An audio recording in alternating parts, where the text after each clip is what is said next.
আজকে তোমাদের সামনে আবার চলে আসলাম এবিটিএ টেস্ট পেপার নিয়ে। এই এবিটিএ টেস্ট পেপারে দেখো তোমাদের ভূগোলের দেখো তোমরা বের করো, আর যাদের নেই তাদেরও কোনো ব্যাপার নয়, তারা একবার অ্যাটলিস্ট দেখে নাও, দেখবে তোমাদের অনেকটা তোমরা কিন্তু ডেভেলপ করতে পারবে। এই এবিটিএ টেস্ট পেপারে দেখো পেজ নাম্বার 125, এই 125 থেকে থাকছে তোমাদের এমসিকিউ এসিকিউ উত্তর সহ, প্রত্যেকটি প্রশ্নের উত্তর সহ রয়েছে। সেই সঙ্গে আমি কিন্তু আজকে দুটি ব্রড কোশ্চেন বলে দেবো যেগুলো তোমাদের কাছে খুবই গুরুত্বপূর্ণ। চলো দেখে নেওয়া যাক এবিটিএ টেস্ট পেপারের উচ্চ মাধ্যমিক ভূগোলের এবিটিএ টেস্ট পেপার 125 পেজ। এই 125 পেজের মধ্যে তোমাদের কি কি কোশ্চেনগুলো রয়েছে চলো একবার তোমরা চোখ বুলিয়ে নাও। দেখো এখানে আজকে আমি বলে দিচ্ছি, দেখো এখানে তোমরা দেখতে পাচ্ছ এসি 125, এই 125 পেজের মধ্যে রয়েছে তোমাদের আজকে বলবো এয়ার কন্ডিশন। এই এয়ার কন্ডিশনের মধ্যে রয়েছে তোমার ভূগোলের রয়েছে 125 পেজ। চলো দেখে নেওয়া যাক। প্রথমে রয়েছে এমসিকিউ। এই এমসিকিউর উত্তরগুলো আমরা একবার দেখে নিই, তারপর আমরা এসিকিউ বলে দেব। প্রত্যেকটি উত্তর আমি টাইপ করা আছে, তোমাদের সম্মুখে আমি উপস্থাপন করব। চলো প্রতিটি প্রশ্নের বিকল্প উত্তরগুলির মধ্য থেকে সঠিক উত্তরটি তোমরা বেছে প্রদত্ত মূল উত্তরপত্রে তোমাদের লিখতে হবে প্রায় 21টি। তো 21টি আমি করিয়ে দিচ্ছি, তারপর এসিকিউ। চলো দেখে নেওয়া যাক। দেখো তবে একটা কোশ্চেন কিন্তু আমি তোমাদের জন্য রেখেছি, একটা কোশ্চেন তোমরা যারা পারবে তারা তোমরা কিন্তু কমেন্ট সেকশনে জানাবে। চলো, ভূগর্ভে ম্যাগমার মধ্যে সঞ্চিত জলকে কি বলে? দেখো উত্তর কিন্তু হবে উৎসন্দ জল, ঠিক আছে? উৎসন্দ জল উত্তর কিন্তু এ ইজ দ্য কারেক্ট আনসার, যাকে বলা হয় ম্যাগনেটিক জল বা উৎসন্দ জল। এই উৎসন্দ জল হলো কি বলতো, ম্যাগমার সঙ্গে যখন কোনো আগ্নেয়গিরি থেকে যখন ম্যাগমাগুলো বেরিয়ে আসে, এর মধ্য থেকে কিন্তু কিছু জল বাইরে বেরিয়ে আসে, তখন একে উৎসন্দ জল বা ম্যাগনেটিক ওয়াটার বলা হয়, ঠিক আছে? তো দেখে নিচ্ছি পরের কোশ্চেন রয়েছে সেকেন্ড কোশ্চেন রয়েছে সঞ্চিত অদ্রবণীয় লৌহ যৌগের দ্বারা সৃষ্ট কাদাময় লাল মাটিকে কি বলে? কারেন্ট বলে, ক্লিন্স বলে, টেরারোসা বলে, গ্রাইক্স বলে। উত্তর কিন্তু হবে টেরারোসা। তোমরা জানো ভূমধ্যসাগরীয় অঞ্চলে এই লাল মৃত্তিকাকে, কাস্ট অঞ্চলে বা চুনাপাথরযুক্ত অঞ্চলে লাল মৃত্তিকাকে টেরারোসা বলে। টেরা কথার মানে হলো টেরা কথার মানে মৃত্তিকা, রোসা কথার মানে লাল, সুতরাং লাল মৃত্তিকাকে টেরারোসা বলে। এরপরে দেখে নিচ্ছি 3, তরঙ্গের আঘাতে উপকূল উপকূল উপকূল প্রান্তে সৃষ্ট খাড়া তলকে কি বলে? খাড়া তলকে স্ট্যাক বলে, স্ট্যাম বলে, সমুদ্র ভৃগু বলে, তরঙ্গ কর্তৃক মঞ্চ বলে। উত্তর কিন্তু হবে খাড়া তল বলেছে, তার মানে উত্তর কিন্তু হবে ভৃগু, সমুদ্র Bhrigu. Option C is the correct answer. তারপরে কোশ্চেন আমরা দেখে নিচ্ছি তোমাদের 4-এ বলা হয়েছে, এই কোশ্চেনে তোমরা সবাই পারবে, আরোহণ ও অবরোহণের সম্মিলিত ফলকে কি বলে?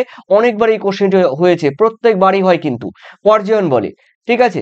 এরপরে তোমাদের রয়েছে 5-এ বলা হয়েছে প্রবাল কীটের দ্বারা তৈরি সৃষ্ট সমুদ্র পৃষ্ঠ থেকে স্বল্পোত্থিত প্রায় বৃত্তাকার প্রাচীরকে কি বলে? উত্তর কিন্তু হবে, দেখো প্রবাল কীটের দ্বারা উত্তর কিন্তু হবে অ্যাটল, ঠিক আছে? অ্যাটল, এটি কিন্তু উপবৃত্তাকার টাইপের, অশ্বক্ষুরাকৃতি টাইপের, এটা রয়েছে অ্যাটল। ওকে, এরপরে দেখে নিচ্ছি তোমাদের পরের কোশ্চেন 6, ডাইনামিক ইকুইলিব্রিয়াম থিওরি বা গতিশীল যেই ভারসাম্য, সেই গতিশীল ভারসাম্য তত্ত্বের জনককে? উত্তর কিন্তু কি হবে বলতো? ডেভিস আছে, হ্যাক আছে, যেটি হ্যাক হবে, যে দেখো যে সরি জে টি হ্যাক। এই জেটি হ্যাক হলো এই ডাইনামিক ইকুইলিব্রিয়াম থিওরির প্রবক্তা। এরপরে দেখে নিচ্ছি তোমাদের 7-এ, ছোটনাগপুর মালভূমির শিলার গঠনের উপর দিয়ে প্রবাহিত সুবর্ণরেখা যে নদী আছে, সেই সুবর্ণরেখা নদীটি কোন শ্রেণীর অন্তর্গত? উত্তর কিন্তু হবে অধ্যারোপিত। অধ্যারোপিত খুবই গুরুত্বপূর্ণ কোয়েশ্চেন, অধ্যারোপিত। তারপরে রয়েছে তোমাদের পরে কোশ্চেন 8, বলা হয়েছে যে প্রক্রিয়ায় মাটির বি স্তর সম্পৃক্ত হয়, দেখো তা সেটি কি? এই কোশ্চেনে তোমরা কিন্তু কমেন্ট সেকশনে জানাবে বলেছিলাম, একটা কোশ্চেনই তোমাদের জন্য রেখেছি, যে প্রক্রিয়ায় মাটির বি স্তর সম্পৃক্ত হয় তাকে কি বলে? আমি দুটি অপশনের মধ্যে তোমরা বলবে, এলুভিয়েশন হবে না ইলুভিয়েশন হবে। এর উত্তর কিন্তু 8 নম্বরের কমেন্ট সেকশনে আমাকে জানাবে। এরপরে রয়েছে 9-এ বলা হয়েছে মাটির দেখো ইউএসডিএ, দেখো ইউএসডিএ শ্রেণী বিভাগের প্রবক্তা হলেন কে? উত্তর কি হবে? দেখো উত্তর কিন্তু হবে মারবার্ট। উত্তর কিন্তু হবে B is the correct answer, মারবার্ট। ওকে, হওয়ার কথা কিন্তু স্মিথ, ঠিক আছে? ডেভিড স্মিথ হওয়ার কথা, কিন্তু এখানে অপশন নেই, মারবার্ট হবে উত্তর, B is the correct answer. এরপরে রয়েছে তোমাদের, দেখো আমার মাথার উপরে রয়েছে 10-এ বলা হয়েছে আন্তর্জাতিক ওজোন স্তর সুরক্ষা দিবস পালিত হয় কত কত তারিখে? দেখো উত্তর কিন্তু হবে 16ই সেপ্টেম্বর। 16ই সেপ্টেম্বর কিন্তু হয়, এটি কিন্তু হয়েছিল 1987 সালে। এটা ইসের 1987 সালে কানাডার মন্ট্রিল শহরে ওজোন স্তর রক্ষার জন্য একটি সম্মেলন হয় 16ই সেপ্টেম্বর 1987 সালে। এরপরে রয়েছে দেখো কানহা, রয়েছে 11তে কানহা জাতীয় উদ্যানটি বা কানা বা কনা জাতীয় উদ্যানটি রয়েছে কোথায়? উত্তর কিন্তু Madhya Pradesh. D is the correct answer. তারপরে রয়েছে তোমাদের 12তে রয়েছে শস্য সমন্বয় তত্ত্বের প্রবক্তাকে জেসি উইভার। এখানে কিন্তু ওয়েবার করবে না, ভুলও কিন্তু এটা ওয়েবার করবে না, উইভার, জেসি উইভার। ঠিক আছে, A is the correct answer. এটা করলে কিন্তু সম্পূর্ণ ভুল। এটি কিন্তু আলফ্রেড ওয়েবার করেছে ন্যূনতম ব্যয় তত্ত্ব। ন্যূনতম ব্যয় তত্ত্বের প্রবক্তা হলো আলফ্রেড ওয়েবার। এরপরে রয়েছে তোমাদের রয়েছে 13, ভারতের শ্বেত বিপ্লবের জনককে? দেখো ভার্গিস কুরিয়ান। ভার্গিস কুরিয়ান। শ্বেত বিপ্লবের কথার মানে তোমরা জানো হোয়াইট রিভলিউশন। হোয়াইট রিভলিউশনের কথার মানে হলো দুগ্ধ বিপ্লব বা শ্বেত রিভলিউশন মানে শ্বেত বিপ্লব। এটা হলো ভার্গিস কুরিয়ান। এরপরে রয়েছে তোমাদের দেখো রয়েছে 14, বিশ্বের রবারের রাজধানী কাকে বলে? অ্যাক্রনকে। এটি রয়েছে কিন্তু মার্কিন যুক্তরাষ্ট্রে, অ্যাক্রনকে কিন্তু বিশ্বের রবারের রাজধানী বলে। এরপরে রয়েছে দেখো পরে কোশ্চেন রয়েছে কি, হোয়াইট কলার ওয়ার্কার বা হোয়াইট কলার কর্মীরা যে অর্থনৈতিক কাজের সঙ্গে যুক্ত সেটি কোন স্তর? উত্তর কিন্তু হবে চতুর্থ স্তর। চতুর্থ। পঞ্চম তোমরা জানো কৃষি, যাকে বলা হয় রেট। তারপরে রয়েছে দেখো তৃতীয়। এই তৃতীয়তে রয়েছে কিন্তু তোমাদের আমরা জানি তৃতীয়তে রয়েছে দ্বিতীয়তে তো আমরা জানি ব্লু, তৃতীয়তে রয়েছে পিঙ্ক কালার ওয়ার্কার রয়েছে, তার মানে উত্তর কিন্তু হবে সি। আর পঞ্চম তোমরা জানো গোল্ডেন বা সোনালী পোশাকের কর্মী বলা হয় পঞ্চম স্তরে, যারা পরামর্শ দানের সঙ্গে যুক্ত। এরপরে রয়েছে তোমাদের দেখো 16, নেক্রোপলিস কথাটির অর্থ হলো মৃতের শহর বা মৃতের নগর। B is the correct answer. এরপরে রয়েছে দেখো পরের কোশ্চেন রয়েছে 17, শিল্প স্থাপনের ন্যূনতম ব্যয় তত্ত্বের প্রবক্তাকে? একটু আগে বলেছিলাম Alfred weber. A is the correct answer. তারপরে রয়েছে মিলেট। দেখো মিলেট জাতীয় শস্য যে কৃষি পদ্ধতির প্রধান ফসল তা হলো কি? তা হলো দেখো মিলেট কিন্তু শুষ্ক কৃষি। তোমরা যেন জোয়ার, বাজরা, রাগি, কুটকি এগুলো নিকৃষ্ট দানা শস্যকে মিলেট বলা হয়। এগুলো কিন্তু শুষ্ক অঞ্চলের ফসল। পরের কোশ্চেন, ভারতের একটি ধসপ্রবণ রাজ্য কিন্তু হিমাচল প্রদেশ রয়েছে, উত্তরাখণ্ড রয়েছে, অরুণাচল প্রদেশ রয়েছে, সিকিম রয়েছে এগুলো, তার মানে এখানে রয়েছে হিমাচল প্রদেশ। এরপরে 20 নম্বরের কোশ্চেন দেখো, ভারতের জীববৈচিত্র্যের একটি হটস্পটের নাম কি? উত্তর কিন্তু হবে দেখো পশ্চিমাঘাট পর্বত বা সাইলেন্ট ভ্যালি, কেরালায় রয়েছে, তার মানে D is the correct C is the correct answer. এরপরে রয়েছে দেখো তোমাদের 21, বলা হয়েছে পাদ সমতলীকরণ বা পেডিপ্ল্যানেশন এই মতবাদটি প্রথম অবতারণা করেন কে? দেখো জেটি হ্যাগ। দেখো এল সিকিং, উত্তর কিন্তু হবে L seeking. D is the correct answer. এরপরে তোমাদের দেখে নিচ্ছি এসএ কিউ। এই এসএ কিউ গুলো আমি টাইপ করে তোমাদের সম্মুখে উপস্থাপন করছি, টাইপ করে একদম একটু পরেই আমি আসছি।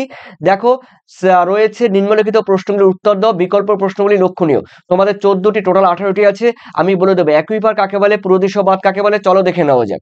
দেখো এখানে রয়েছে, তোমরা যারা আমার এই পিডিএফ নিতে চাইছো, তোমরা উচ্চ মাধ্যমিক এইচএস তোমরা যারা 2025 সালে যারা দেবে, আর এই 2025 সালে যারা দিতে চলছো, তোমরা যদি পিডিএফ চাও ভূগোলের পিডিএফ নিতে গেলে কিন্তু তোমাদের দেখো টোটাল তোমরা কমন পেয়ে যাবে। হ্যাঁ আমি কথা দিচ্ছি, 7890404016 এই হোয়াটসঅ্যাপে তোমরা আমার সঙ্গে যোগাযোগ করো। পুরো তোমরা কিন্তু পিডিএফ হোয়াটসঅ্যাপে পেয়ে যাবে। আর এই পিডিএফ হোয়াটসঅ্যাপে পেতে গেলে কিন্তু তোমাদের 165 কিন্তু পেমেন্ট করতে হবে।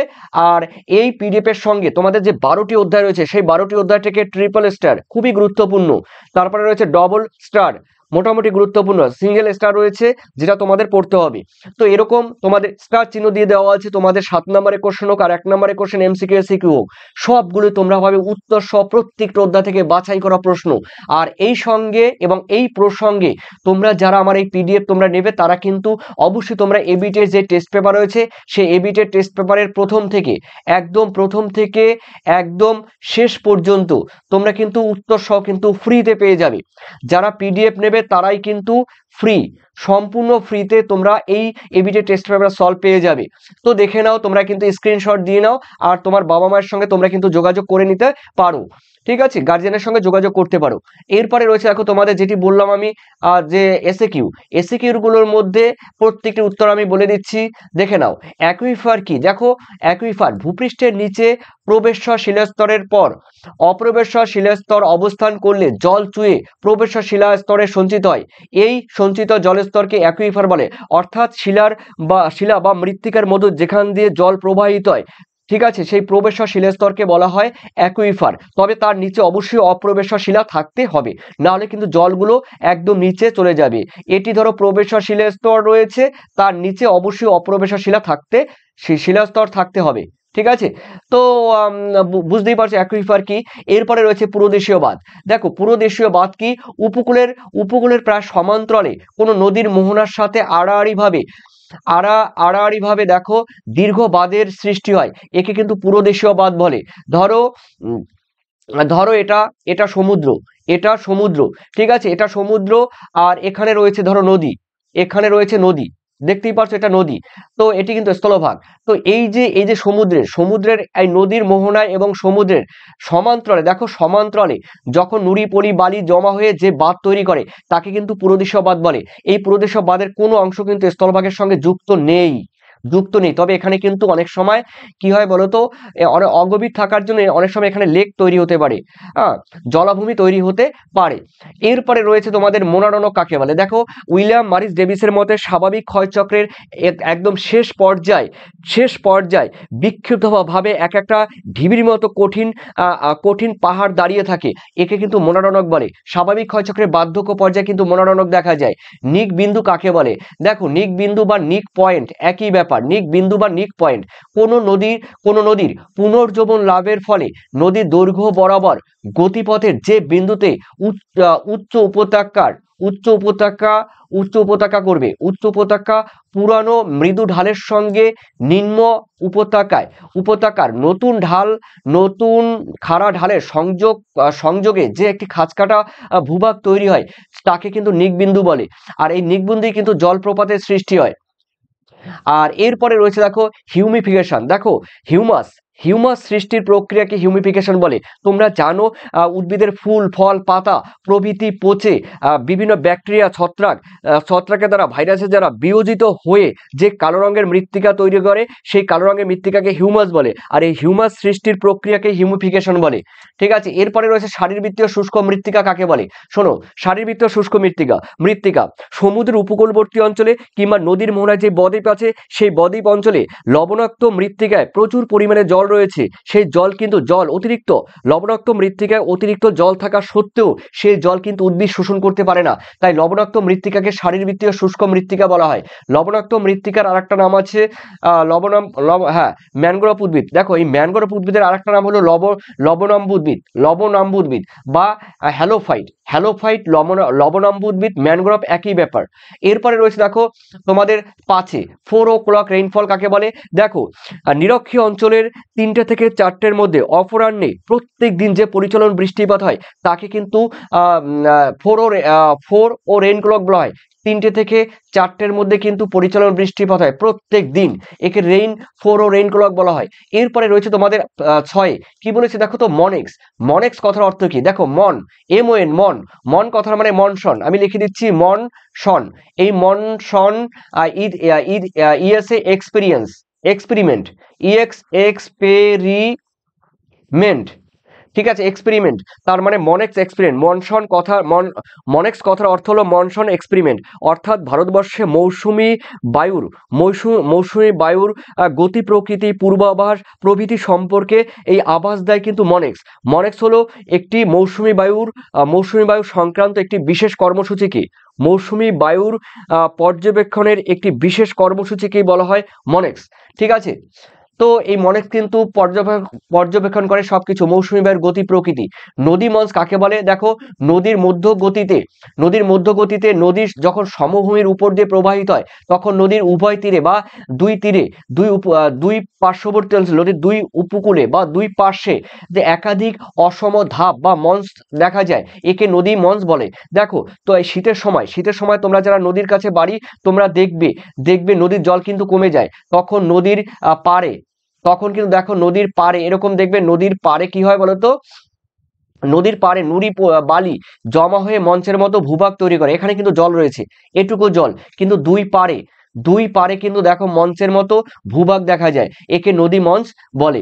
এরপরে রয়েছে গামা বৈচিত্র্য কাকে বলে। দেখো একটি বৃহৎ অঞ্চলের ভৌগোলিক পরিবেশের যে জীব বৈচিত্র্য লক্ষ্য করা যায় তাকে গামা বৈচিত্র্য বলে। এটি কিন্তু আগের দিনও টেস্ট পেপারে হয়েছে। বহির্ক্ষেত্রীয় জীব সংরক্ষণ কাকে বলে, এটাকে বলে ex situ conservation. XA2 conservation কি? দেখো আমি বলে দিচ্ছি, যে সমস্ত বিপন্ন বা বিপদগ্রস্ত উদ্ভিদ বা প্রাণী রয়েছে, সেই সমস্ত উদ্ভিদ বা প্রাণীগুলো প্রাকৃতিক বাসস্থান থেকে সরিয়ে এনে উদ্ধার করে তাদের যখন কৃত্রিমভাবে যখন রক্ষণাবেক্ষণ করা হয়, তখন তাকে বহির্ক্ষেত্রীয় বা এক্সেটিভ কনজারভেশন বলে। অর্থাৎ রয়েছে চিড়িয়াখানা রয়েছে, তারপরে বোটানিক্যাল গার্ডেন রয়েছে, এগুলো কিন্তু বহির্ক্ষেত্রীয় সংরক্ষণের উদাহরণ। ঠিক আছে, তো এগুলোকে কি বলতো, প্রাকৃতিক বাসস্থানের মধ্যে কিন্তু এদের আর টিকে রাখা সম্ভব নয়। ঠিক আছে, এরা কিন্তু এখানে বাঁচবে না, তাই এদেরকে উদ্ধার করে কোনো চিড়িয়াখানায় কিংবা কোনো বোটানিক্যাল গার্ডেনে কিন্তু নিয়ে ট্রিটমেন্ট করা হয়, তারপরে সুস্থ করা হয়। এরপরে রয়েছে দেখো নব্য। 11তে রয়েছে নব্য অর্থনৈতিক ক্রিয়াকলাপের দুটি উদাহরণ দাও। দেখো নব্য অর্থনৈতিক ক্রিয়াকলাপের দুটি উদাহরণ কি? উদাহরণ বলতে পারো পরামর্শদাতা হবে না, এখানে বলতে পারো গবেষণা কিন্তু নব্য, বলে দিলাম এটা কিন্তু তোমরা পঞ্চম করবে না। গবেষণা কিন্তু পঞ্চম স্তরের মধ্যে পড়ে। এরপরে রয়েছে তোমরা বলতে পারো তথ্য সংকলন বলতে পারো, তথ্য সংকলন বলতে পারো। তারপরে তথ্য সংকলন, তথ্যের আদান প্রদান, কি বললাম, তথ্যের আদান প্রদান, এগুলো কিন্তু কি বলতো, এগুলো হলো টোটালটাই হলো নব্য মানে চতুর্থ স্তর। এখানে কিন্তু চতুর্থ স্তর, চতুর্থ স্তরের ক্রিয়াকলাপ। তো এখানে চতুর্থ স্তর বোঝা গেল। আর যদি বলা হয় নব্য স্তর, যদি বলা হয় মানে এটা চতুর্থ স্তর, আর নব্য স্তর বললে কিন্তু পঞ্চম স্তর হয়ে যাবে, যেটি অতি নব্য, সেটাকে বলা হয় পঞ্চম স্তরকে বলা হয় অতি নব্য। তোমরা জানো পঞ্চম সোনালী পোশাক। আর এখানে কিন্তু রয়েছে তোমার হোয়াইট, সাদা পোশাকের কর্মী বলা হয়, সাদা পোশাকের কিন্তু কর্মী বলা হয়। এরপরে রয়েছে দেখো তোমাদের শস্য সমন্বয় কি রয়েছে দেখো, কোনো নির্দিষ্ট কৃষি অঞ্চলে মোট কর্ষিত জমিতে উৎপাদিত এক বা একাধিক শস্যের পারস্পরিক বন্টনগত গাণিতিক সম্পর্ককে শস্য সমন্বয় বা ক্রপ কম্বিনেশন বলে। এরপরে রয়েছে ভারতের দেখো দুটি চীনাবাদাম উৎপাদকের রাজ্যের নাম কি? গুজরাট প্রথম, তারপরে রাজস্থান রয়েছে, তামিলনাড়ু রয়েছে, এগুলো। ক্রিটিক্যাল আইসোটোপেন কি?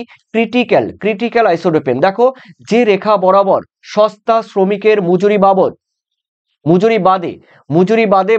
বাবদ ব্যয় লাঘবের পরিমাণ কাঁচামাল ও উৎপাদিত পণ্যের মোট পরিবহন ব্যয় সমান হবে, তখন তাকে কিন্তু কি হবে? ক্রিটিক্যাল আইসোটোপেন বলে। এরপরে রয়েছে দেখো, কোন শিল্পকে উদীয়মান শিল্প বলে?